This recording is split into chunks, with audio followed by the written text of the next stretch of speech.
gonna take off. These we always take it off the. I always do the bottom first. It's easier to stays up better on the top. And then we want to put screws in the back corner. And then take off the hinge. We want to keep. We can put all the screws in the bottom back corner, but the hinges, we want to try to keep them where they came from. These ones don't have adjustments on them, but most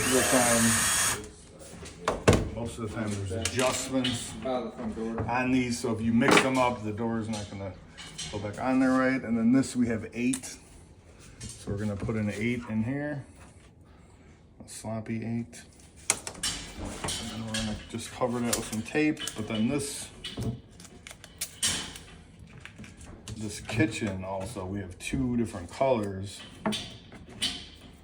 So we have 2 colors. I always mark one of the colors where we'll put 2 pieces of tape.